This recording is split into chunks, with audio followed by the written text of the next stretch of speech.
आपके अपने YouTube channel पर। आज के इस वीडियो में से हम शुरू कर रहे हैं भारतीय अर्थव्यवस्था, Indian economy, Ramesh Singh 10th जो इसका एडिशन है 10वां संस्करण जो है वो हम पढ़ रहे हैं। सिविल सेवा विश्वविद्यालय में अन्य महत्वपूर्ण परीक्षाओं के लिए बेहद महत्वपूर्ण है। ई बुक के रूप में उपलब्ध है ये, तो इसको हम पढ़ना शुरू करते हैं। रमेश सिंह की पुस्तक MC ग्रोहिल जो है वो पब्लिश करता है, और ये पुस्तकें जो हैं M लक्ष्मीकांत की, इसके अलावा जो भाई कला और संस्कृति की पुस्तक है वो भी MC ग्रोहिल ही, नितिन सिंघानिया पुस्तक जो है वो भी MC ग्रोहिल ही छापता है। 10वें संस्करण का प्राककथन वगैरह ये सारी चीज़ें हम नहीं पढ़ेंगे, हम सीधे पहले चैप्टर की ओर पढ़ेंगे। देखिए, ये सिलसिले विषय में दी हुई चीज़ें हैं कि इस प्रतियोगिता परीक्षा में 2 क्रमिक चरण हैं, एक तो मुख्य प्रारंभिक परीक्षा और एक मुख्य परीक्षा। ठीक, प्रारंभिक परीक्षा जो है वो 2 अनिवार्य प्रश्न पत्र होते हैं और दोनों ही 200-200 अंक के हैं, जैसे कि जानकारी आपको है ही।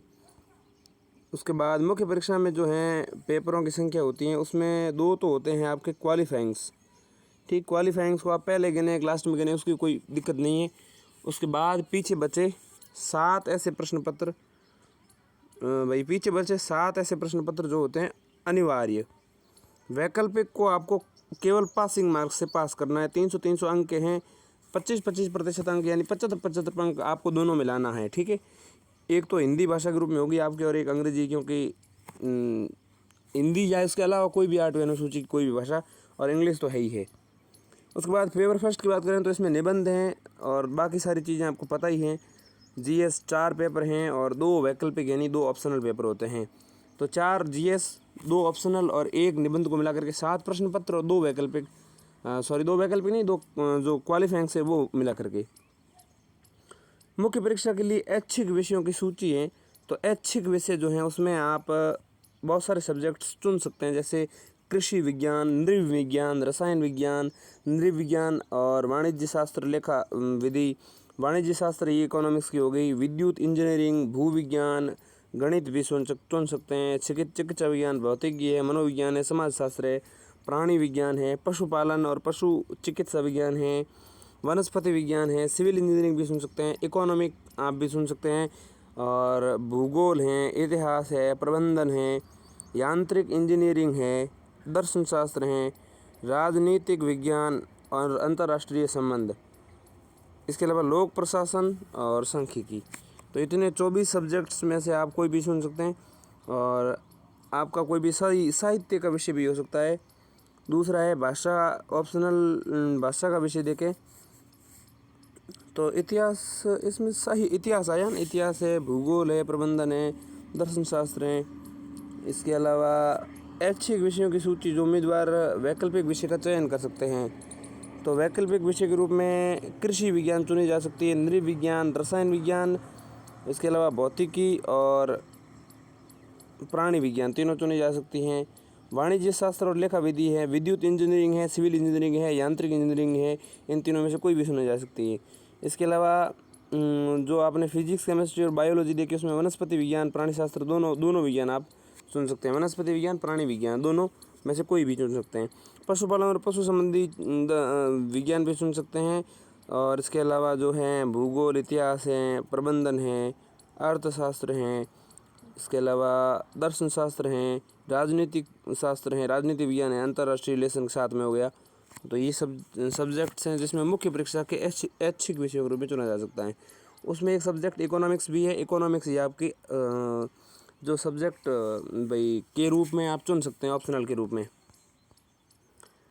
तो सबसे पहले देख लेते हैं, भाषाओं में किसी एक भाषा का साहित्य चुन सकते हैं आप, जैसे असम, बंगाली, बोडो, डोगरी, गुजराती, हिंदी, कन्नड़, कश्मीरी, कोंकणी, मैथिली, मलयालम, मणिपुरी, मराठी, नेपाली, उड़िया, पंजाबी, संस्कृत और संथाली, सिंधी, तमिल, तेलुगु और उर्दू और अंग्रेजी।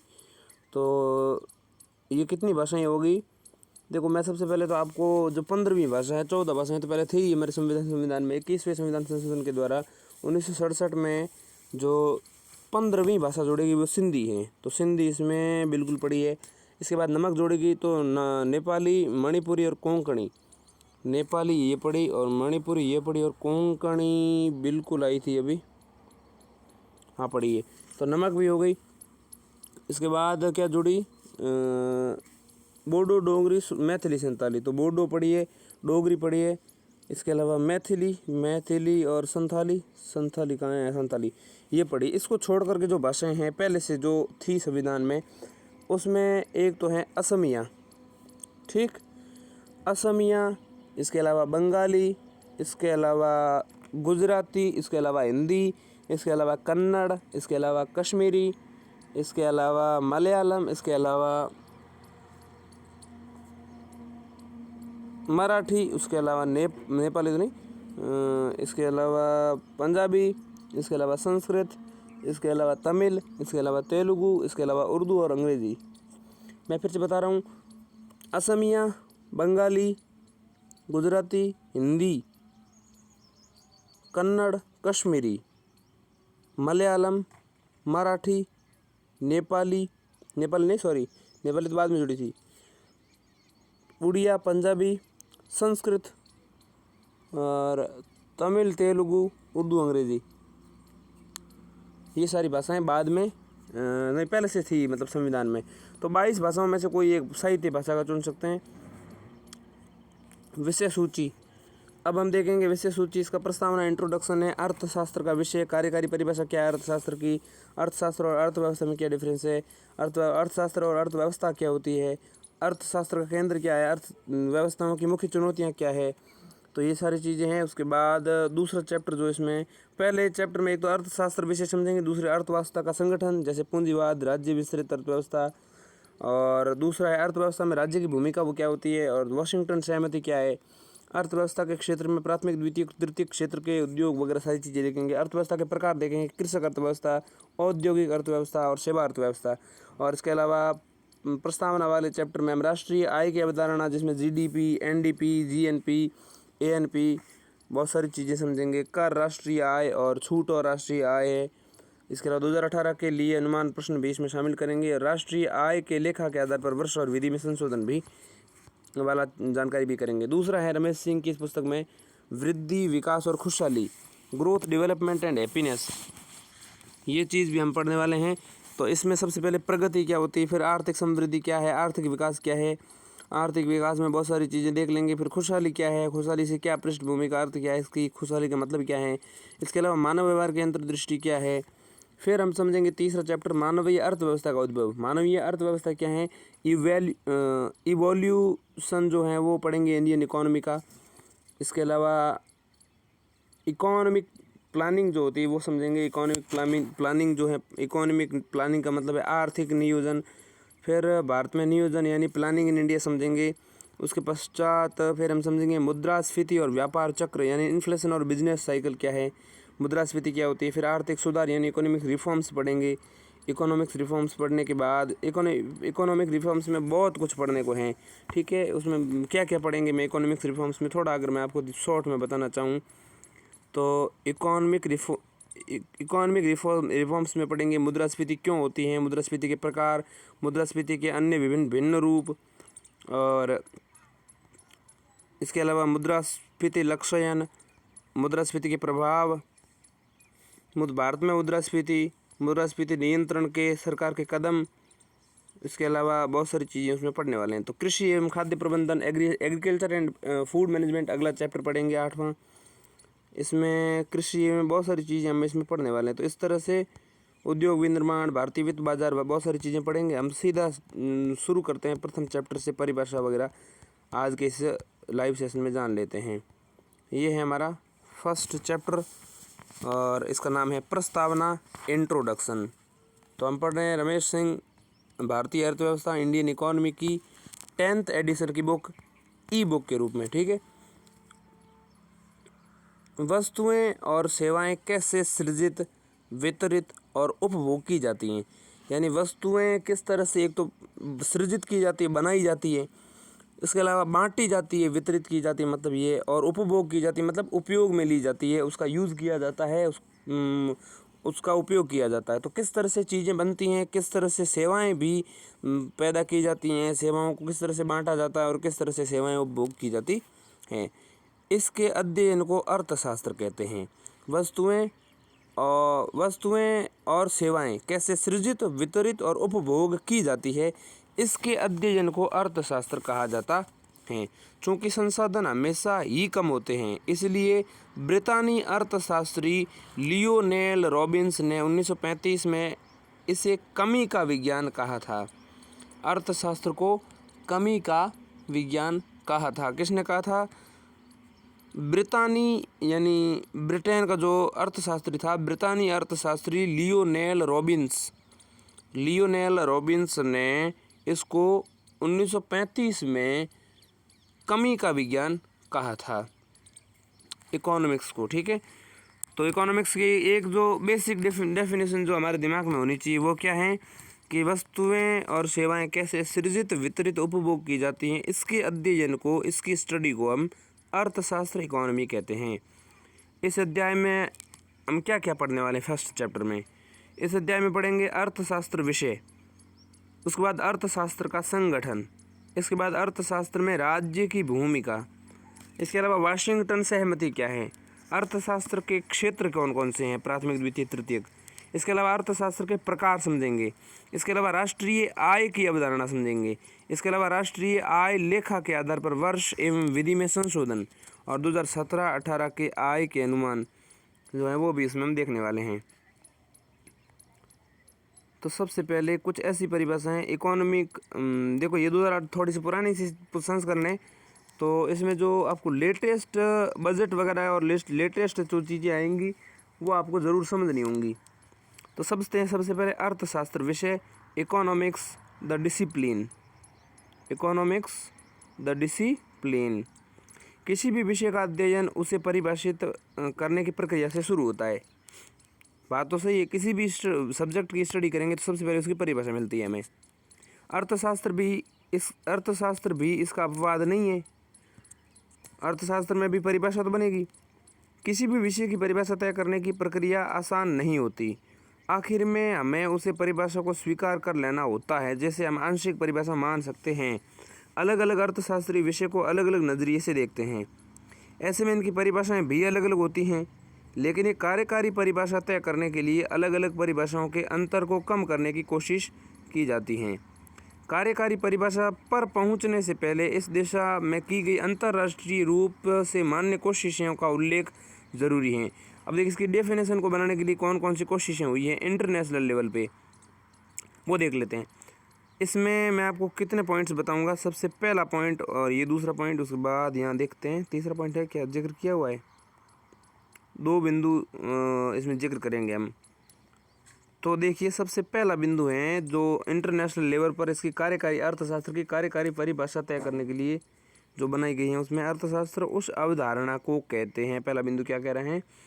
अर्थशास्त्र उस अवधारणा का अध्ययन है जो बताता है कि समाज किस तरह से दुर्लभ संसाधनों की मदद से मूल्यवान उत्पाद तैयार करता है और उसे विभिन्न लोगों के बीच वितरित करता है।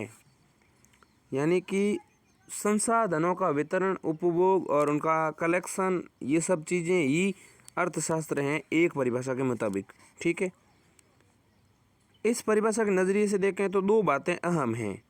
एक तो उत्पाद दुर्लभ हैं, ठीक। दूसरा है समाज को संसाधनों का इस्तेमाल प्रभावी ढंग से करना चाहिए, क्योंकि इस परिभाषा में लिखा है दुर्लभ संसाधनों की मदद से मूल्यवान उत्पाद तैयार करता है। तो एक तो उत्पाद दुर्लभ हैं और समाज को संसाधनों का इस्तेमाल प्रभावी ढंग से करना चाहिए। जाहिर है अर्थशास्त्र एक महत्वपूर्ण विषय है जो संसाधनों की दुर्लभता और प्रभावी उपयोग की मांग का अध्ययन करता है। अर्थशास्त्र क्या है? अर्थशास्त्र संसाधनों की दुर्लभता और प्रभावी उपयोग की मांग का अध्ययन करता है। पिछली आधी शताब्दी के दौरान अर्थशास्त्र के अध्ययन में विभिन्न विषयों को शामिल किया गया है जो ये अलग अलग छात्रों के विविध उद्देश्यों को पूरा करते हैं। कुछ पैसा बनाने के लिए अर्थशास्त्र पढ़ते हैं। विकसित देशों के ज़्यादातर छात्र खुद को अमीर बनाने के लिए ही अर्थशास्त्र पढ़ते हैं, लेकिन ये विकासशील देश के लिए सही नहीं है। अगर सामान्य तौर पर कहें तो विकासशील देशों को अर्थशास्त्र केवल पढ़ा और पढ़ाया जाता है, उसका प्रयोग नहीं होता।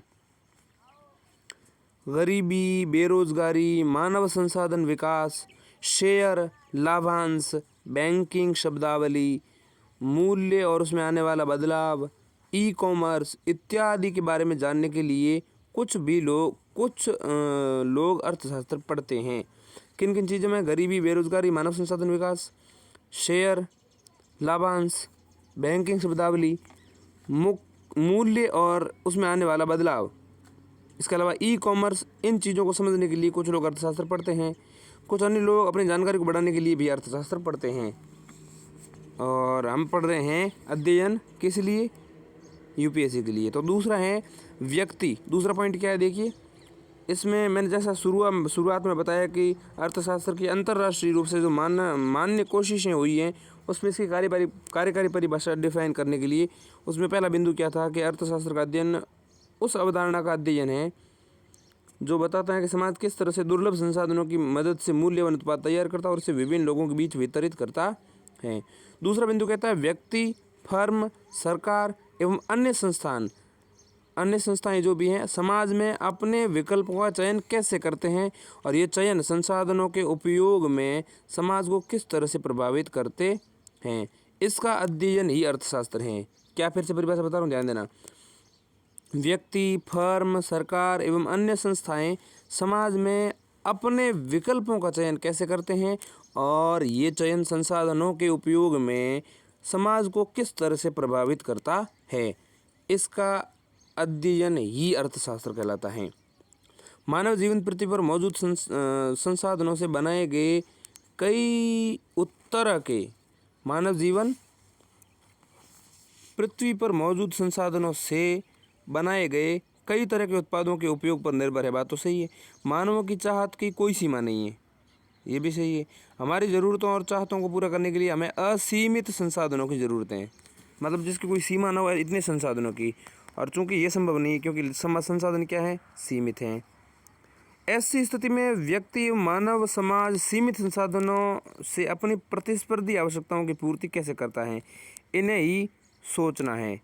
इसका मतलब ये है कि दुर्लभ संसाधनों के उपयोग से पहले हमें अपनी ज़रूरतों को प्राथमिकता के हिसाब से तय करने की ज़रूरत है। इस प्रक्रिया के चलते कुछ लोगों की ज़रूरत कभी पूरी नहीं हो पाएगी। इस दौरान ये भी सही है कि कुछ लोगों की कुछ ज़रूरतें सीमित संसाधनों के बावजूद कई बार पूरी हो सकती हैं। मतलब ये है कि अमीर जो है उसका इस्तेमाल ढंग से कर लेगा और गरीब तक ये चीज़ पहुंच नहीं पाएगी। बहरहाल अर्थशास्त्र वह विषय है जिसके तहत ये अध्ययन किया जाता है कि व्यक्ति, समाज, सरकार किस तरह से अपनी प्राथमिकताओं के हिसाब से संसाधनों का इस्तेमाल अपनी आवश्यकता अनुसार करते हैं। ऐसे विकल्प का चयन कला भी है और विज्ञान भी। मानव समाज द्वारा चुने हुए विकल्प जो समय और स्थान के साथ बदलते रहते हैं के अध्ययन को अर्थशास्त्र कहते हैं। फिर से पढ़ रहा हूँ परिभाषा। मानव समाज द्वारा चुने गए विकल्प जो समय और स्थान के साथ बदलते रहते हैं के अध्ययन को ही अर्थशास्त्र कहते हैं।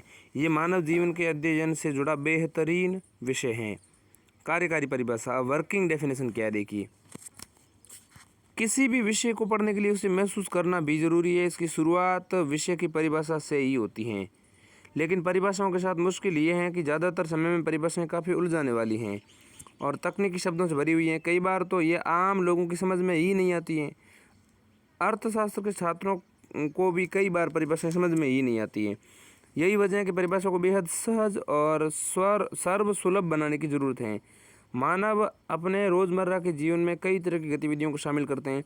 इन गतिविधियों को आप विभिन्न वर्गों में बांट सकते हैं, जैसे सामाजिक, राजनीतिक। सामाजिक यानी समाज से जुड़ी हुई गतियाँ, राजनीति से जुड़ी हुई गतियाँ, राजनीतिक गतिविधियाँ। अर्थव्यवस्था मानव समाज की आर्थिक गतिविधियों का अध्ययन है। ठीक इसी तरह से राजनीतिक गतिविधियों का अध्ययन राजनीतिक विज्ञान, सामाजिक गतिविधियों का अध्ययन सामाजिक विज्ञान और प्रशासनिक गतिविधियों का अध्ययन लोक प्रशासन। चूँकि ये सब मानव गतिविधियों का अध्ययन है, लिहाजा इन्हें मानविकी कहते हैं। लेकिन सबसे बड़ा सवाल है कि आर्थिक गतिविधियाँ क्या है? लाभ, हानि, आजीविका, पेशा, इसके अलावा पेशे के अलावा मजदूरी, रोजगार इत्यादि आर्थिक गतिविधियां कहलाती हैं। लाभ, हानि, आजीविका, पेशा, मजदूरी, रोजगार, ये सब आर्थिक गतिविधियों में शामिल है। इन गतिविधियों का अध्ययन ये अर्थशास्त्र कहलाता है। वर्तमान समय में अर्थशास्त्र की कई शाखाएं हैं। उनके तहत आर्थिक गतिविधियों का अध्ययन ग्लोबल, मैक्रो, माइक्रो स्तर पर होता है। एक तो माइक्रो, एक मैक्रो, एक ग्लोबल, कई शाखाएं हैं, लेकिन उनका अध्ययन जो है ग्लोबल लेवल पर, मैक्रो और माइक्रो लेवल पर होता है। कभी आपने सोचा है कि कुछ लोग किफ़ायती कार का इस्तेमाल क्यों करते हैं और कुछ लोग ईंधन फूंकने वाली स्पोर्ट्स कार का क्यों करते हैं?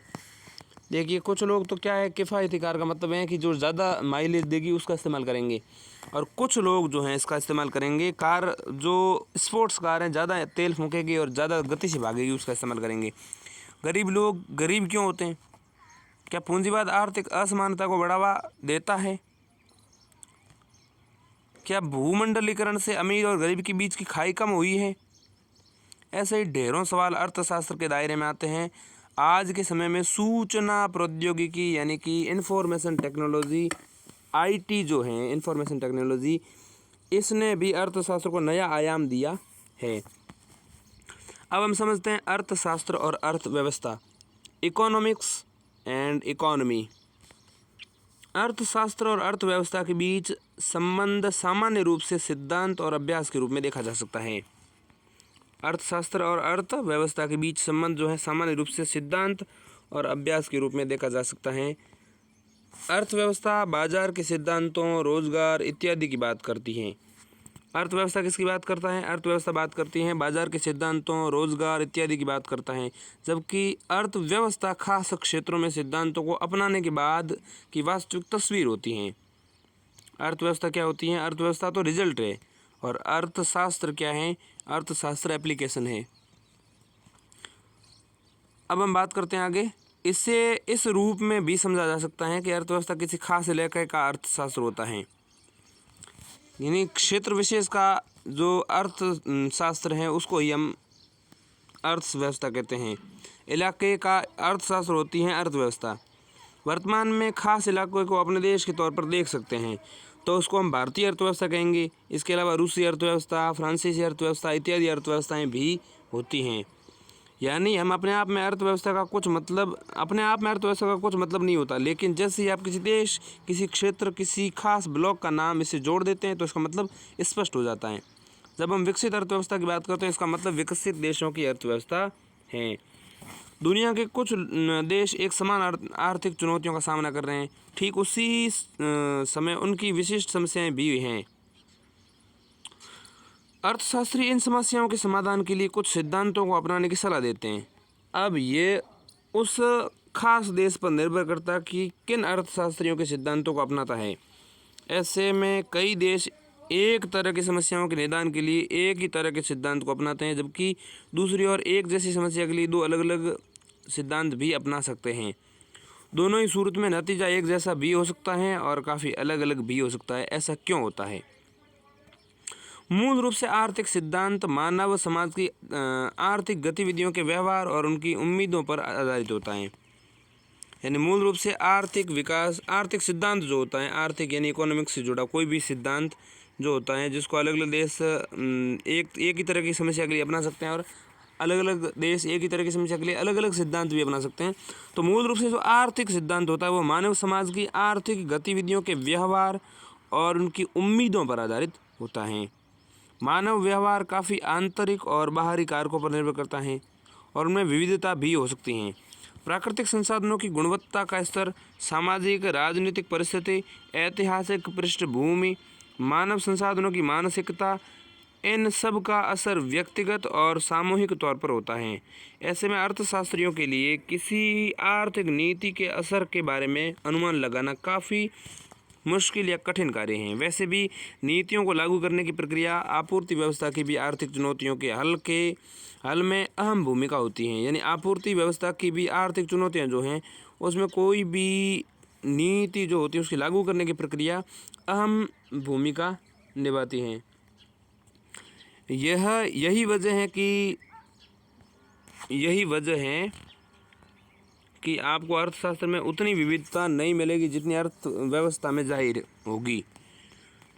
ठीक है,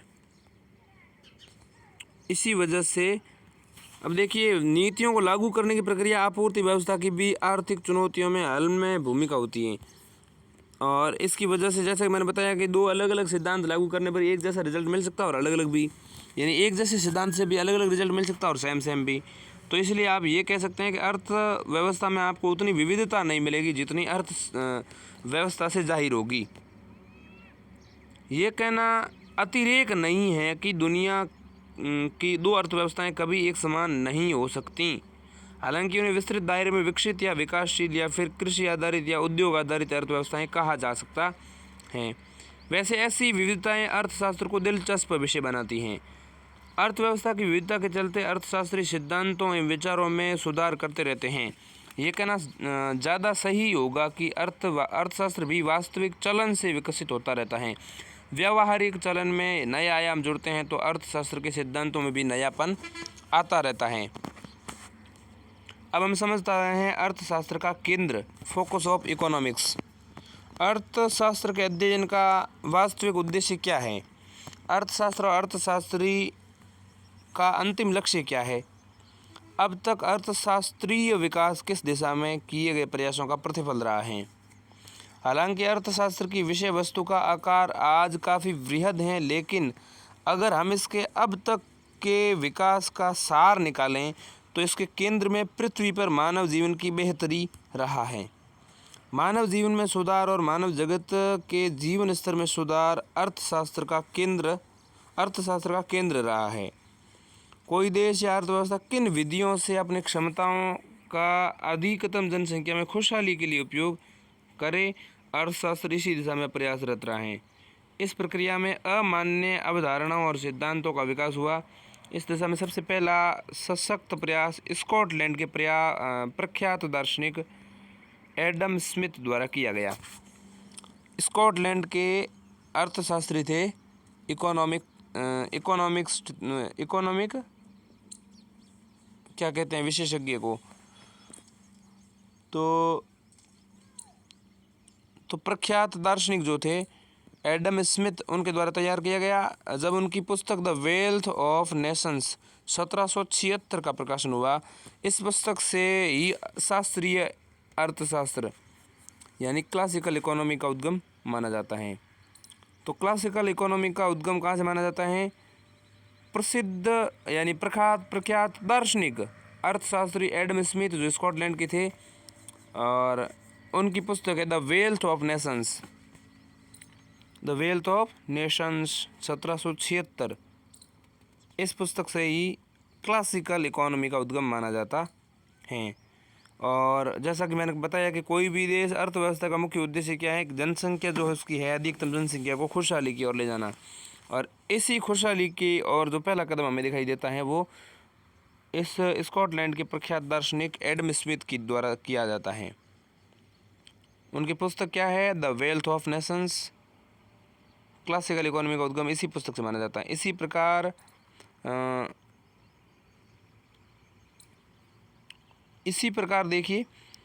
प्रकार आने वाले काल में अनेक अर्थविदों द्वारा एक से एक बेहतर और विविध पुस्तकें लिखी गईं, जिन सब का एक ही उद्देश्य था मानव की आर्थिक गतिविधियों का अध्ययन करना, उनकी गतिविधियों की सर्वोच्च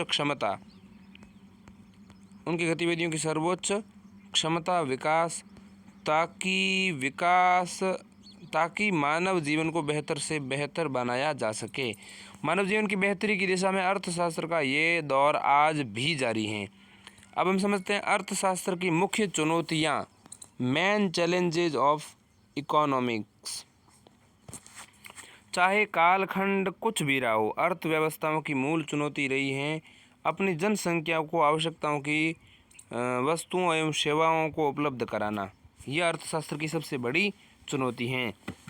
कोई भी काल रहा हो, कोई भी खंड रहा हो, सब में एक ही समस्या है, जनसंख्या को आवश्यकताओं की पूर्ति करवाना और वस्तुओं और सेवाओं की यानी गुड्स एंड सर्विसेज को उपलब्ध करवाना। इसलिए वस्तुओं की श्रेणी में आवश्यक मदें, जैसे भोजन, आवास, वस्त्र इत्यादि से लेकर गैर आवश्यक मदें जैसे रेफ्रिजरेटर, टीवी, कार इत्यादि हो सकती हैं। आवश्यक मदें भी हो सकती हैं और गैर आवश्यक मदें भी हो सकती हैं। इस प्रकार जनसंख्या को जिन सेवाओं की आवश्यकता होती हैं वे स्वास्थ्य, शिक्षा, पेयजल से लेकर उच्चतर प्रकार की सेवाएं जैसे बैंकिंग, बीमा, वायु परिवहन, टेलीफोन, इंटरनेट इत्यादि तक हो सकती है। कोई अर्थव्यवस्था जैसे जैसे विकास की ओर अग्रसर होती है उसकी वस्तुओं एवं सेवाओं की मात्रा और प्रकार दोनों बढ़ती जाती है। सीमित संसाधनों का इष्टतम दोहन करके अपने समसामयिक आवश्यकताओं की पूर्ति करना प्रत्येक अर्थव्यवस्था की चुनौती रही है। सीमित संसाधनों का इष्टतम यानी कि ऑप्टिमम दोहन, इष्टतम दोहन यानी ऑप्टिमम दोहन करके समसामयिक अर्थव्यवस्थाओं की यानी उस काल की, उस समय की जो अर्थव्यवस्था है, उस काल की, उस समय की अर्थव्यवस्था का दोहन, उस समय की अर्थव्यवस्था जो है उसकी पूर्ति करना, आवश्यकताओं की पूर्ति करना अर्थव्यवस्था की मुख्य चुनौती है। कोई भी अर्थव्यवस्था जैसी एक श्रेणी की वस्तुओं और सेवाओं को उपलब्ध कराने में सफल होने की स्थिति में आती है, विकास के नए स्तर में उच्चतर श्रेणी की वस्तुओं और सेवाओं की मांग प्रारंभ हो जाती है। इस प्रकार अपनी जनसंख्या की आवश्यकताओं को पूरा करने का ये दौर प्रत्येक अर्थव्यवस्था में अनवरत चलता रहता है और ये प्रक्रिया कभी खत्म नहीं होने वाली है। इस चुनौती के दो आयाम हैं। प्रथम तो क्या है कि अपने संसाधनों के दोहन के द्वारा उन वस्तुओं और सेवाओं का उत्पादन जिनकी उस समय जनसंख्या को आवश्यकता होती है, अपनी उत्पादन प्रक्रिया का यह स्तर प्राप्त करना आवश्यक होता है। अपनी उत्पादन प्रक्रिया का यह स्तर प्राप्त करना आवश्यक होता है जिससे आवश्यकताओं की पूर्ति हो सके संसाधनों के दोहन से। ठीक, उत्पादन की स्तर को प्राप्त करने के लिए उपयुक्त मात्रा के निवेश की यानी कि इन्वेस्टमेंट की आवश्यकता होती है। ये निवेश वहाँ की सरकार, निजी क्षेत्र जैसे देशी या विदेशी कोई भी, या फिर सरकारी या निजी क्षेत्र के संयुक्त प्रयास से जुटाया जा सकता है। वस्तुओं और सेवाओं के उचित स्तर के उत्पादन के बाद द्वितीय चुनौती है वितरण की। एक तो है उसकी वस्तुओं और सेवाओं की उपलब्धता करवाना, दूसरी है उनका वितरण। उत्पादित वस्तु को जनसंख्या तक वितरण की किस प्रणाली द्वारा पहुंचाना उचित होगा, ये दूसरी चुनौती है। यानी कि डिस्ट्रीब्यूशन की कौन सी जो प्रणाली है, कौन सा सिस्टम है जो सबसे बेहतर होगा, तो इसलिए समझते हैं वितरण तंत्र मॉडल, डिस्ट्रीब्यूशन नेटवर्क मॉडल्स। तो वितरण तंत्र मॉडल समझते हैं। वितरण तंत्र के क्षेत्र में 3 मॉडल ऐतिहासिक रूप से अस्तित्व में हैं। एक तो राज्य, एक बाजार और राज्य बाजार का मिला जुला मॉडल। तो एक तो राज्य उपलब्ध करवाएगा, दूसरा बाजार उपलब्ध करवाएगा और तीसरा राज्य और बाजार का मिला जुला रूप। तो ये 3 मॉडल जो है ऐतिहासिक रूप से अस्तित्व में है। पहले प्रकार की वितरण प्रणाली में राज्य यानी सरकार वस्तु एवं सेवाओं की आपूर्ति का पूरा जिम्मा लेता है। राज्य जो है पूरा जिम्मा लेता है वस्तु और सेवाओं की आपूर्ति का, और जिसके लिए उपभोग को कोई भुगतान नहीं करना पड़ता है, फ्री में मिलती हैं उसको। इस प्रणाली के सर्वोत्तम उदाहरण हैं पूर्व सोवियत संघ और चीन। पूर्व सोवियत संघ और चीन इसके उदाहरण हैं। दूसरे प्रकार की प्रणाली बाजार आधारित हैं जो कि मूल्य प्रणाली यानी प्राइस मैकेनिज्म के अनुसार कार्य करती हैं। इस प्रणाली में वस्तुओं और सेवाओं की बाजार में उपलब्धता उनकी मांग एवं आपूर्ति के आधार पर होती हैं। इस प्रणाली में वस्तुओं और सेवाओं की बाजार में उपलब्धता जो होती है उनकी मांग और आपूर्ति के आधार पर होती है। बिल्कुल बाजार तो इसी आधार पर चलेगा भाई। उनका मूल्य खुले बाजार में निर्धारित होता है। पूंजीवादी अर्थव्यवस्थाओं की वितरण प्रणाली थी। सन 1929 की महान मंदी तक यूरो अमेरिकी देशों में ये वितरण प्रणाली थी। तीसरी और सर्वाधिक प्रचलित वितरण प्रणाली और अन्य दोनों प्रणालियों के अनुभव से उपजी जो कि राज्य बाजार का मिश्रण है। इस प्रणाली में कतिपय वस्तुओं और सेवाओं को लोगों के बीच राज्य द्वारा मुफ्त या छूट यानी सब्सिडी के द्वारा उपलब्ध कराया जाता है, जबकि कुछ अन्य वस्तुओं को सेवाओं की आपूर्ति सीधे बाजार करता है जिनके लिए उपभोक्ताओं को बाजार आधारित मूल्य चुकाना पड़ता है। दुनिया की लगभग सभी अर्थव्यवस्थाएं इनमें से एक या अन्य प्रकार की वितरण प्रणालियों के अनुसार चलती हैं यानी उसका अनुसरण करती हैं। जनसंख्या की सामाजिक आर्थिक रचना में परिवर्तन के अनुरूप अर्थव्यवस्थाओं में राज्य बाजार द्वारा वस्तुओं और सेवाओं की पूर्ति के मिश्रण की परिभाषा की जाती है। मतलब ये है कि जनसंख्या की सामाजिक आर्थिक रचना में परिवर्तन के अनुरूप अर्थव्यवस्थाओं में राज्य एवं बाजार द्वारा वस्तुओं एवं सेवाओं की पूर्ति के मिश्रण की पुनर्परिभाषा की जाती है। अब देखते हैं अर्थव्यवस्था का संगठन, ऑर्गेनाइजेशंस। तो ऑर्गेनाइजिंग एन इकोनॉमी। ऐतिहासिक तौर पर अर्थव्यवस्था का संगठन क्या, देखिए, ऐतिहासिक तौर पर नागरिक समाज पर जिस एक मुद्दे ने सबसे ज़्यादा प्रभाव डाला है वह अर्थव्यवस्था में उत्पादन की प्रक्रिया की व्यवस्था है। क्या उत्पादन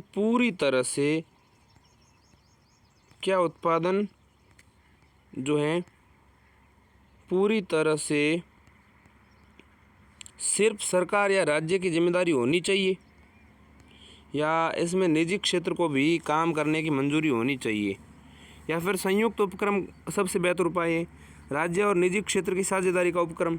ठीक, तो देखते हैं इसमें क्या मतलब है। संबंधित देशों की समसामयिक विचारधारा के अनुसार विश्व में अर्थव्यवस्था को संगठित करने की अब तक की 3 प्रणालियाँ उद्भूत हुई हैं। अर्थशास्त्र की बेहतर समझ के लिए इनका संक्षिप्त विवरण आवश्यक है।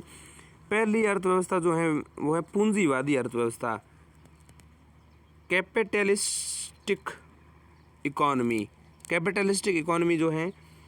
तो कैपिटलिस्टिक इकोनॉमी क्या है, देखिए, 1776 में प्रकाशित एडम स्मिथ की मशहूर किताब द वेल्थ ऑफ नेशंस को पूंजीवादी अर्थव्यवस्था का उद्गम स्रोत माना जाता है। एडम स्मिथ 1723 से 1790 तक जो थे, स्कॉटलैंड में जन्मे दार्शनिक अर्थशास्त्री थे। यूनिवर्सिटी ऑफ ग्लासगो के प्रोफेसर स्मिथ के लेखन ने कुछ खास विचारकों को जन्म दिया।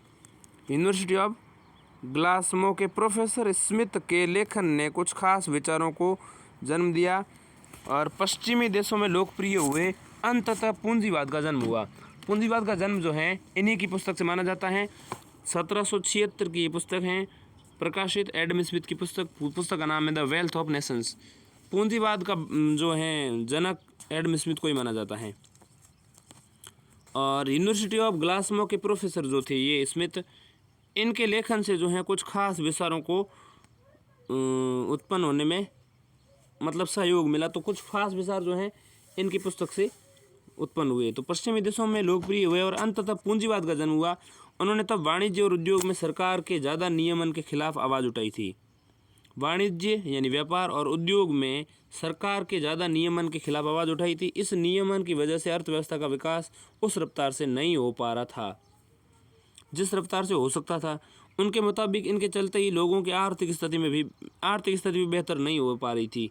उन्हें श्रम विभाजन पर जोर देते हुए कहा था कि अर्थव्यवस्था में सरकारी हस्तक्षेप की नीति अपनाई जानी चाहिए, यानी कि non interference by the government. सरकारी हस्तक्षेप होना चाहिए, सरकार हस्तक्षेप न करें। उन्होंने अपने सैद्धांतिक प्रस्ताव में बताया कि बाजार की शक्तियों के अदृश्य हाथ देश में संतुलन की स्थिति को लाएंगे और आम लोगों की स्थिति बेहतर होंगी। लोकहित के लिए कोई अर्थव्यवस्था काम करे, इसके लिए स्मिथ ने बाजार में प्रतिस्पर्धा को जरूरी माना था। कंपटीशन जो है उन्होंने बताया एडम स्मिथ ने 1776 अपनी पुस्तक द वेल्थ ऑफ नेशंस जो है उसमें, जब संयुक्त राज्य अमेरिका स्वतंत्र हुआ तो उसने एडम स्मिथ के विचारों को अपनी नीतियों में शामिल कर लिया। यह एडम स्मिथ की किताब द वेल्थ ऑफ नेशंस के प्रकाशित होने के 1 साल बाद ही हो गया। इसके बाद स्मिथ के विचार दूसरे यूरोपीय और अमेरिकी देशों में फैले और 1800 आते आते वहाँ की अर्थव्यवस्था को पूंजीवादी अर्थव्यवस्था कहा जाने लगा, जिसके बाद में कई और अन्य नाम जो हैं वो भी प्रचलित हुए, जैसे private enterprises system, free enterprises system या मार्केट इकोनॉमी। इस व्यवस्था में क्या उत्पादन करना है, कितना उत्पादन करना है, उसे किस कीमत पर बेचना है, ये सब बाजार तय करेगा। इसमें सरकार की कोई आर्थिक भूमिका नहीं होती है। दूसरा है स्टेट अर्थव्यवस्था। राज्य अर्थव्यवस्था। पहली थी पूंजीवादी, पूंजीवाद समझ लिया कहाँ से उत्पन्न हुआ। दूसरी राज्य अर्थव्यवस्था है। इस अर्थव्यवस्था का मतलब क्या है, देखिए अर्थव्यवस्था के इस प्रारूप का पहली बार सिद्धांत जर्मन दार्शनिक कार्ल मार्क्स ने दिया था 1813 से 1883, जिनका टाइम पीरियड माना जाता है मार्क्स का, कार्ल मार्क्स। और एक व्यवस्था के तौर पर उन्होंने 1917 की वोल्शेनिक क्रांति के बाद सोवियत संघ में नजर आई थी ये। इसका आदर्श रूप चीन में सामने आया 1949 में। यह अर्थव्यवस्था पूर्वी यूरोप के कई देशों में भी प्रचलित हुई। राज्य अर्थव्यवस्था की दो अलग अलग शैलियाँ नजर आती हैं। सोवियत संघ की अर्थव्यवस्था को समाजवादी कहते हैं, जबकि 1985 से पहले चीन की अर्थव्यवस्था को हम साम्यवादी अर्थव्यवस्था कहते थे। तो समाजवादी और साम्यवादी दोनों ही चीज़ें जो हैं वो इसी राज्य की अर्थव्यवस्था के अंतर्गत आते हैं, जिसका उद्भव जो है जिसकी जानकारी जो है कार्ल मार्क्स ने बताई थी। तो अर्थव्यवस्था के प्रारूप को पहली बार जर्मन के दार्शनिक थे कार्ल मार्क्स ने दिया था, जो एक व्यवस्था के तौर पर 1917 में वोल्शेनिक क्रांति के बाद सोवियत संघ में नजर आ रही थी ये राज्य अर्थव्यवस्था। इस अर्थव्यवस्था के दो रूप चलते हैं। राज्य अर्थव्यवस्था को हम समाजवादी अर्थव्यवस्था भी कहते हैं और दूसरा साम्यवादी अर्थव्यवस्था भी कहते हैं। समाजवाद और साम्यवाद क्या है समझना चाहिए आपको।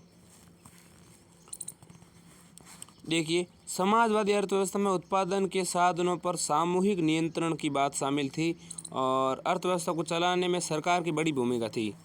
समाजवादी का मतलब हुआ कि समाज जो है सामूहिक रूप से उस में शामिल होगा उत्पादन में। ठीक, अर्थव्यवस्था में उत्पादन के साधनों पर सामूहिक नियंत्रण की बात शामिल थी और अर्थव्यवस्था को चलाने के लिए सरकार की बड़ी भूमिका थी। वहीं साम्यवादी अर्थव्यवस्था में सभी संपत्तियों पर सरकार का नियंत्रण था, यहाँ तक कि श्रम संसाधन भी सरकार के अधीन ही थे। इसमें सरकार के पास ये सारी शक्तियाँ मौजूद होती हैं। तो साम्यवाद और समाजवाद में क्या डिफरेंस है, देखिए साम्यवाद और समाजवाद का मतलब ये है, समाजवाद का मतलब तो है समाज जिसमें पूरा शामिल होगा, सरकार के साथ साथ समाज भी शामिल हैं। लेकिन साम्यवाद में मतलब ये हुआ कि सरकार ही सब कुछ तय करेगी, उसमें समाज के कुछ हिस्सों को या समाज में मजदूर वर्ग भी उसमें सरकार के द्वारा ही तय किया गया होगा। तो देखिए आगे समझते हैं इसको। सरकार के पास सारी शक्तियां मौजूद होती हैं साम्यवादी अर्थव्यवस्था में। मार्क्स के मुताबिक समाजवाद और साम्यवाद के रास्ते में बदलाव का समय है, लेकिन ये वास्तविकता में काफ़ी होता नहीं है। मार्क्स ने क्या कहा, मार्क्स के मुताबिक समाजवाद और साम्यवाद के रास्ते में बदलाव का समय है। मार्क्स के मुताबिक समाजवाद साम्यवाद के रास्ते में बदलाव का समय है। समाजवाद जो है साम्यवाद के रास्ते में बदलाव का समय है, लेकिन ये वास्तविकता में कभी होता नहीं है। मूल रूप से इस अर्थव्यवस्था की उत्पत्ति पूंजीवादी अर्थव्यवस्था की लोकप्रियता के विरोध में हुई। इसमें हर विपरीत बातों को शामिल किया गया। इसमें उत्पादन, आपूर्ति और कीमत सब फैसला सरकार द्वारा किया जाता है। तो आप ये समझ सकते हैं कि पूंजीवाद और समाजवाद या साम्यवाद एक दूसरे के खिलाफ हैं। ठीक है, समाजवाद या साम्यवाद कुछ भी कहिए आप, ये पूंजीवाद के एकदम अपोजिट हैं। ऐसी अर्थव्यवस्थाओं को केंद्रीकृत नियोजित अर्थव्यवस्था कहेंगे, जो गैर बाजारी अर्थव्यवस्था होती हैं। ऐसी अर्थव्यवस्थाएं जो केंद्रीकृत सरकार के द्वारा मतलब चलाई जाती हैं और उसके द्वारा नियोजित भी की जाती हैं, तो केंद्रीकृत नियोजित अर्थव्यवस्था जो होती है उसको गैर बाजारी अर्थव्यवस्था कहते हैं और इसी को हम साम्यवाद कहते हैं। समाजवादी और साम्यवादी अर्थव्यवस्था पूंजीवादी अर्थव्यवस्था के शोषण के नाम पर आलोचना करती हैं। इसके जवाब में पूंजीवादी अर्थव्यवस्था उसे राज्य पूंजीवाद कहते हैं। इसके जवाब में पूंजीवादी अर्थव्यवस्था क्या कहती हैं कि ये राज्य पूंजीवाद है, जहाँ केवल सरकार शोषक होती है। ठीक, तो दोनों एक दूसरे पर आरोप लगाते हैं। इसमें तो कहते हैं कि बाजार जो है वो गरीब की पहुंच तक नहीं पहुंचा पाएगा अगर बाजार के आधार पर अर्थव्यवस्था तय हुई, पूंजीवाद के आधार पर तय हुई। तो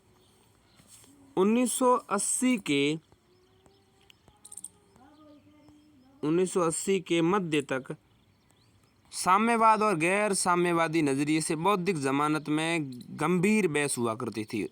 ठीक, 1980 के मध्य तक लगभग साम्यवाद और गैर साम्यवादी नज़रिए से बौद्धिक जमात में गंभीर बहस हुआ करती थी। साम्यवादी और गैर साम्यवादी इनके बीच में जो भी बौद्धिक जमात होती थी, जो बौद्धिक लोग बैठते थे, वो इस पर गंभीर बहस हुआ करती थी।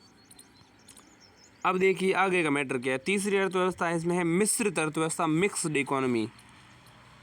बाजार के पास खुद को सही करने के गुण और एडम स्मिथ के अदृश्य हाथ वाली अर्थव्यवस्था को 1929 की आर्थिक महामंदी में बड़ा झटका लगा। 1929 में आर्थिक जो महामंदी आई, उस महामंदी में जो पूंजीवाद है उसको बड़ा झटका लगा। अमेरिका ही नहीं, पश्चिम यूरोप के कई देशों को भी इस महामंदी ने अपनी चपेट में ले लिया था, जिसके चलते भारी बेरोजगारी, मांग, आर्थिक गतिविधियों में कमी, उद्योग धंधों पर तालाबंदी की स्थिति उत्पन्न हो गई थी। इन समस्याओं से स्मिथ के नए विचार उभरने में नाकाम रहे। इस समस्याओं से स्मिथ के नए विचार उभरने में नाकाम रहे।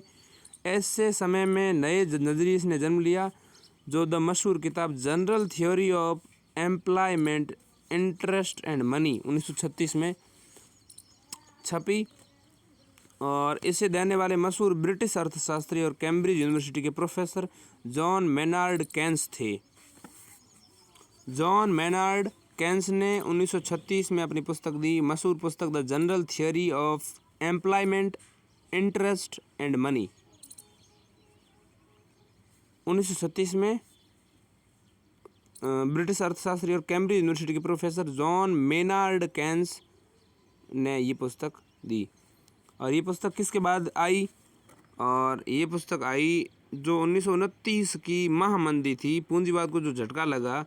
अमेरिका और ब्रिटेन सहित बहुत सारे पश्चिमी यूरोप के देशों, ब्रिटेन शायद इसमें शामिल था कि नहीं मुझे पता, अमेरिका और बहुत सारे पश्चिम के देशों को महामंदी के चपेट में आना पड़ा। और इसके बाद जो है बहुत सारी गतिविधियां रुक गई, बेरोजगारी बढ़ गई, उद्योग धंधे पर तालाबंदी लग गई। इन समस्याओं से जो है स्मिथ के नए विचार उभरने में नाकाम रहे। और ऐसे समय में एक नए नज़रिए ने जन्म लिया, जो मशहूर किताब the general theory of employment, interest और मनी यानी एंड मनी 1936 में। इस पुस्तक को देने वाले थे ब्रिटिश अर्थशास्त्री प्रोफेसर जॉन मेनार्ड केन्स ने सरकारी हस्तक्षेप के मूल सिद्धांतों और अदृश्य हाथों की प्रवृत्ति पर सवाल उठाए। उन्होंने कहा कि देखिए, केन्स ने सरकारी हस्तक्षेप के मूल सिद्धांतों और अदृश्य हाथों की प्रवृत्ति पर सवाल उठाए। उन्होंने कहा कि अदृश्य हाथ संतुलन की स्थिति पैदा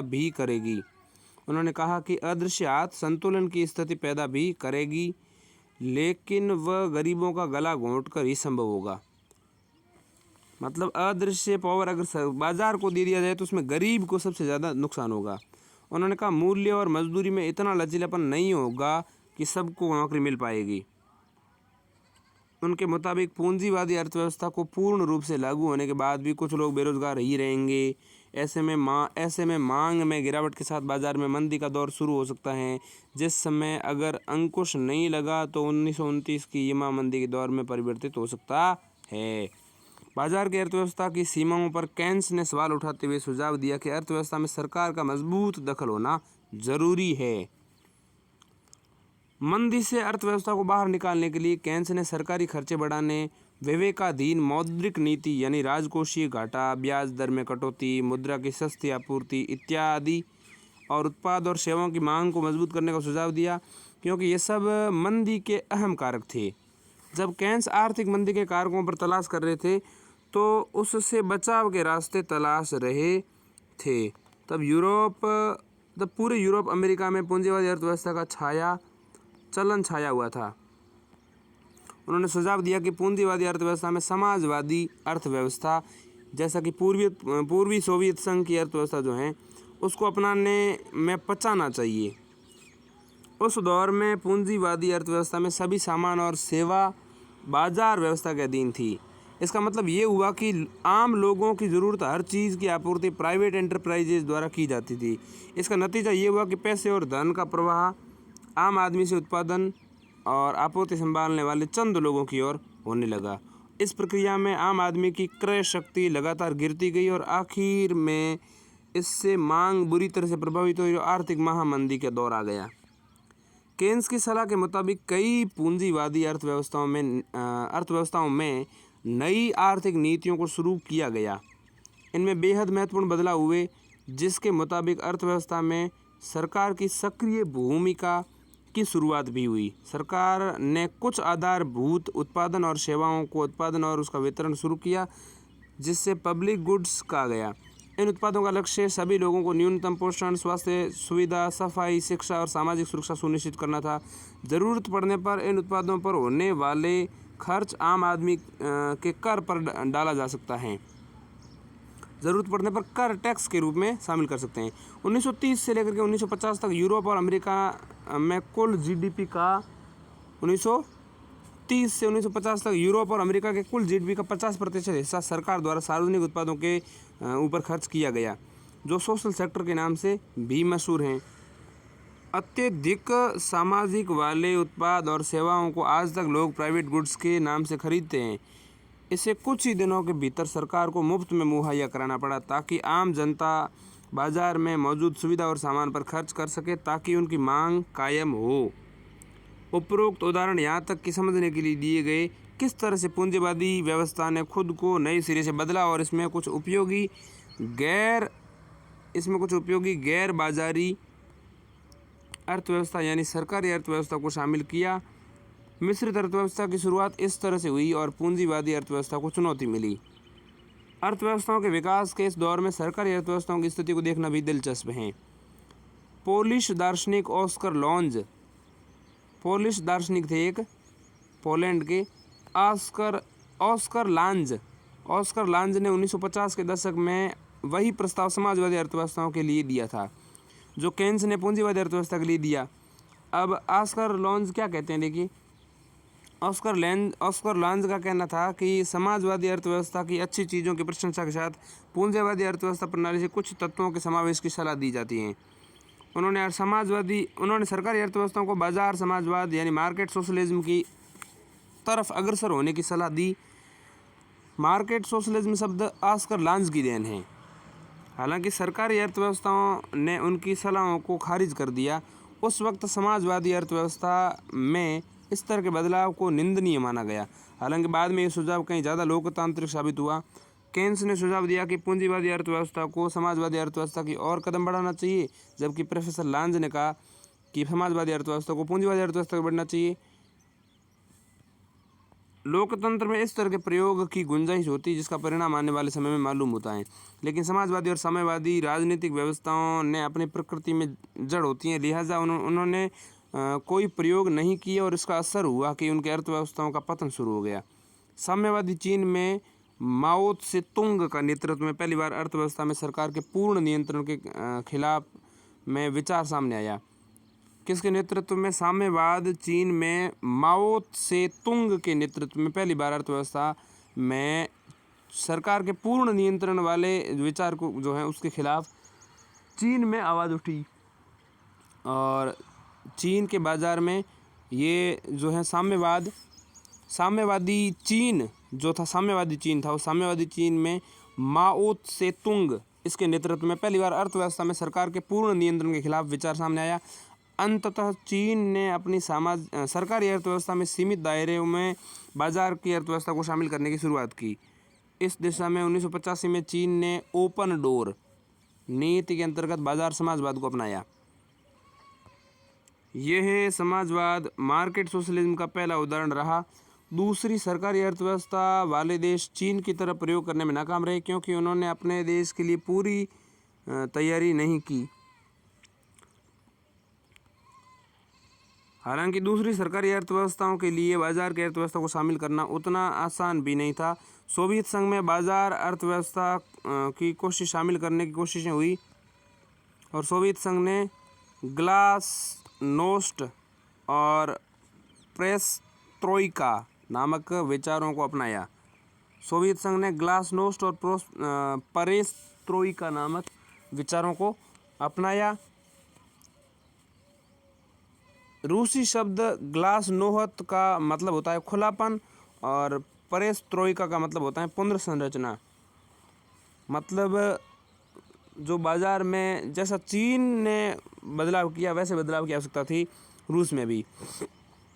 विशेषज्ञों के मुताबिक बंटवारे की वजह आर्थिक कुप्रबंधन के चलते राजनीतिक व्यवस्था का चरमरा जाना, रहा है। दूसरी, सरकारी अर्थव्यवस्थाओं ने जब मार्केट सोशलिज्म को अपनाने की कोशिश की तो बदलाव के दौर में उन्हें गंभीर आर्थिक संकट के दौर से गुजरना पड़ा। दरअसल बाजार समाजवाद की दिशा में अग्रसर होने से पहले कई मापदंडों पर उसकी तैयारी करनी होती है। चीन ने माओ त्से के समय से ही, खासकर 1975 के बाद से इस दिशा में काफ़ी होमवर्क शुरू कर दिया था। इसके चलते ही अपनी अर्थव्यवस्था में बदलाव लाने में कामयाब रहा। सरकारी अर्थव्यवस्था से बाजार की बड़ी अर्थव्यवस्था बनने का चीन का सबसे आदर्श उदाहरण है। इन दो घटनाओं का दायरा दशकों तक फैला हुआ था, जिसके तहत अलग अलग आर्थिक व्यवस्थाओं ने दूसरे के अनुभव और अर्थव्यवस्थाओं को अपने में समाहित किया।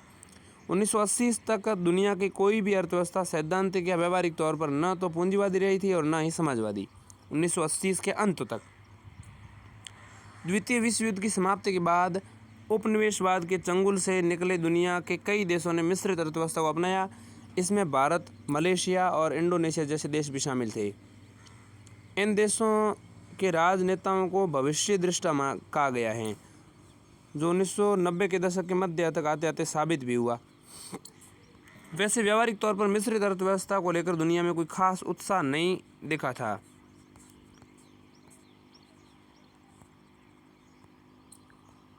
इस व्यवस्था की विशेषताओं और उसके अस्तित्व को लेकर किसी ठोस विचार का सामने आना बाकी था। इस दिशा में पहला विचार विश्व बैंक का आया। विश्व बैंक ने मिश्रित अर्थव्यवस्था की खासियतों के साथ साथ अर्थव्यवस्था में राज्य की दखल की जरूरत को भी स्वीकार किया। ये वैश्विक अर्थव्यवस्था के नज़रिए से बड़ा बदलाव था, क्योंकि विश्व बैंक WB और अंतर्राष्ट्रीय मुद्रा कोष IMF को मुक्त बाजार वाली अर्थव्यवस्था का हिमायती माना जाता है। मिश्रित अर्थव्यवस्था के बारे में ये राय तब बनी 1999 में, जब विश्व बैंक की रिपोर्ट 21वीं सदी में प्रवेश यानी कि एंटरिंग इन 21st सेंचुरी के नाम से प्रकाशित हुई।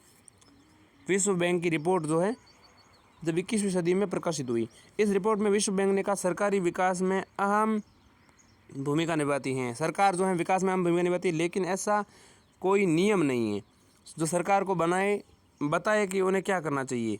विश्व में बैंक में जाकर इस रिपोर्ट के माध्यम से सरकारों को सलाह दी जाती है कि आर्थिक विकास, सामाजिक, राजनीतिक और अन्य ऐतिहासिक कारकों को भी ध्यान में रखते हुए वो उन क्षेत्रों में और ख़ास दायरे की पहचान करें जिसमें बाजार और सरकार दोनों का दखल हो। विश्व बैंक के इस अंतिम दस्तावेज ने इस तरह से ऐतिहासिक तौर पर चली आ रही अर्थव्यवस्थाओं के दौर यानी मुक्त बाजार की अर्थव्यवस्था और सरकारी अर्थव्यवस्था यानी कि एडम स्मिथ और कार्ल मार्क्स की मान्यताओं को खारिज कर दिया। ऐसा दोनों ही अर्थव्यवस्थाओं के अनुभवों के आधार पर किया गया। इस अर्थव्यवस्था ने दोनों तरह की अर्थव्यवस्था के मेल से बनी मिश्रित अर्थव्यवस्था की वकालत की। इस तरह लंबे समय से चला आ रहा वो विवाद भी समाप्त हो गया, कौन सी अर्थव्यवस्था बेहतर होगी, क्योंकि न तो कार्ल मार्क्स की भाई मार्क्सवाद अच्छा है और न ही एडम स्मिथ का जो पूंजीवाद है वो अच्छा है। आगे देखते हैं। विश्व बैंक के इस दस्तावेज में दोनों अर्थव्यवस्थाओं को खासियतों को शामिल किया गया। उसके मुताबिक दोनों व्यवस्थाओं में खासियत एक दूसरे के पूरक हैं।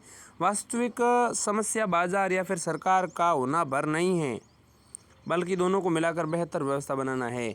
बाजार की अर्थव्यवस्था में किसी देश की अर्थव्यवस्था के अनुकूल हो सकती है, किसी देश के लिए प्रतिकूल। ये केवल विभिन्न सामाजिक आर्थिक स्थितियों के चलते संभव होगा। ठीक उसी तरह से सरकारी अर्थव्यवस्था भी किसी एक अर्थव्यवस्था के लिए अच्छी हो सकती है, किसी के लिए नहीं। वैसे ये तय है कि आर्थिक व्यवस्थाओं में न तो पूंजीवाद ही सबसे अच्छा और न ही सरकारी अर्थव्यवस्था। हाँ, इन दोनों का मिला जुला रूप स्वरूप समय के हिसाब से अच्छा है। सरकार बाजार काफ़ी हद तक किसी भी अर्थव्यवस्था के सामाजिक, आर्थिक और राजनीतिक स्थिति पर निर्भर होते हैं, लिहाजा कोई निश्चित प्रारूप नहीं बन पाया है जिससे दुनिया भर के एक समान तौर पर लागू किया जा सकता है और एक समान तौर पर लागू किया भी नहीं जा सकता। प्रत्येक अर्थव्यवस्था को बाजार और सरकार की हिस्सेदारी को खुद को तलाशना चाहिए। वैसे ये भी संभव है कि किसी अर्थव्यवस्था के बदलते समय के साथ सामाजिक आर्थिक स्थितियों को बदलाव में चलते मिश्रित अर्थनीतियों में बदलाव लाना पड़ सकता है। और भारत में आर्थिक सुधार की प्रक्रिया 1991 में शुरू हुई। भारत स्वतंत्रता के बाद से ही मिश्रित अर्थव्यवस्था वाला देश रहा है, लेकिन 1991 में पहली बार एक मिश्रित अर्थव्यवस्था की तलाश हुई। नई मिश्रित अर्थव्यवस्था की तलाश 1991 के बाद से हुई हालांकि स्वतंत्रता के बाद से ये मिश्रित अर्थव्यवस्था वाले देश रहे हैं। स्वतंत्रता के बाद भारत ने मिश्रित अर्थव्यवस्था को अपनाया। इस दौर में मिश्रित अर्थव्यवस्था को लेकर दुनिया भर में भ्रम की स्थिति थी। मिश्रित अर्थव्यवस्था में कुछ आधारभूत और महत्वपूर्ण क्षेत्र की आर्थिक जिम्मेदारी और केंद्र सरकारों की राज्य सरकारी में होती है और बाकी आर्थिक गतिविधियाँ बाजार के निजी समूहों के लिए छोड़ दी जाती हैं। भारत ने स्वतंत्रता के बाद मिश्रित अर्थव्यवस्था को अपनाया और उस वक्त सामाजिक आर्थिक राजनीतिक परिस्थितियों के अनुकूल थी। 1990 के दशक में भारत आर्थिक सुधार तब शुरू हुए। 90 के दशक 1991 में नई मिश्रित अर्थव्यवस्था की बात चली जब भारत में, तो 1990 के दशक में भारत में पहली बार आर्थिक सुधार शुरू हुए जब अर्थव्यवस्था में सरकार और बाजार की हिस्सेदारी को नए सिरे से परिभाषित किया गया और इसमें नई मिश्रित अर्थव्यवस्था को अपनाया गया। सामाजिक आर्थिक स्थितियों में बदलाव के चलते सरकार और बाजार की हिस्सेदारी में बदलाव हुआ। नई अर्थव्यवस्था में बाजार की अर्थव्यवस्था का पक्ष लिया और कई व्यवस्थाएं जिन पर सरकार का पूरा नियंत्रण था और उसे निजी क्षेत्र की भागीदारी के लिए खोल दिया गया। इस प्रकार दूरसंचार, ऊर्जा, सड़क, पेट्रोलियम और प्राकृतिक गैस इत्यादि जो है इसी समय में कुछ ऐसे भी क्षेत्र थे जिन्हें सरकार के अधीन ही रखा। कुछ ऐसे क्षेत्र थे जिनको निजी क्षेत्र के लिए खोल दिया, जिसमें दूरसंचार को, ऊर्जा को, सड़क को, पेट्रोलियम और प्राकृतिक गैस को जो है निजी क्षेत्रों के लिए भी खोल दिया। लेकिन अब भी कुछ क्षेत्र जो है सरकार के अधीन रखे। इन क्षेत्रों को सामूहिक रूप से सामाजिक क्षेत्र कहा जा सकता है, जिसमें शिक्षा, स्वास्थ्य, पेयजल, सफाई, पोषण, सामाजिक सुरक्षा इत्यादि हैं। भारत 1991 से पहले भी मिश्रित अर्थव्यवस्था का देश था। 1991 के बाद में इसकी मिश्रित अर्थव्यवस्था ही रही, लेकिन सरकार और बाजार की अर्थव्यवस्था में हिस्सेदारी बदल गई। अनुपात यानी कि जो पोर्शन है वो बदल गया। आने वाले समय में सामाजिक आर्थिक कारकों में बदलाव होने से भारत अपनी अर्थव्यवस्था की ज़रूरत के मुताबिक बदलाव कर सकता है। मिश्रित अर्थव्यवस्था की शुरुआत उसके विकास के लंबे समय से चली आ रही उस बहस को ख़त्म कर दिया कि कौन सी अर्थव्यवस्था बेहतर है। ये बहस 1776 में एडम स्मिथ की पुस्तक वेल्थ ऑफ नेशंस में शुरू हुई और विश्व बैंक की 1999 की बैंक रिपोर्ट जो थी उसने प्रकाशित कर जारी किया था कि यह भ्रम की स्थिति करीब 225 साल तक बनी रही। मतलब उसने प्रकाशित किया, उसके बाद से ख़त्म हो गई। और ये जो भ्रम था कि भाई कौन सी व्यवस्था बेस्ट है, ये कम से कम 1776 से 2000 साल तक, जब लगभग 225 साल तक ये चलती रही। मौजूदा समय में विश्व की अर्थव्यवस्थाओं पर विश्व व्यापार संगठन यानी WTO का दबदबा है। WTO जिस मिश्रित अर्थव्यवस्था का पक्षधर है वह मुक्त बाजार की अर्थव्यवस्था है। हालांकि इसमें ऐसा भी नहीं है कि सरकार भी अर्थव्यवस्था में दखल नहीं दे सकती, बल्कि ज़रूरत पड़ने पर सरकार में कहीं ज़्यादा दखल की जगह बनाती हैं। अब अर्थव्यवस्था में राज्य की भूमिका क्या होती है इसको हम बाद में समझेंगे। अर्थव्यवस्था में राज्य की भूमिका फिर हम समझेंगे वाशिंगटन सहमति क्या है।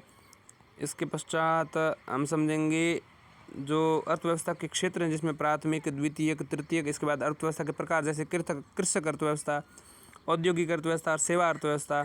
फिर हम राष्ट्रीय आय की अवधारणा को समझेंगे और उसके बाद GDP, NDP, बहुत सारी GNP और बहुत सारी डेफिनेशंस हम समझेंगे। लेकिन आज के इस वीडियो में नहीं, अगले किसी लाइव सेशन में, अगले वीडियो में समझेंगे।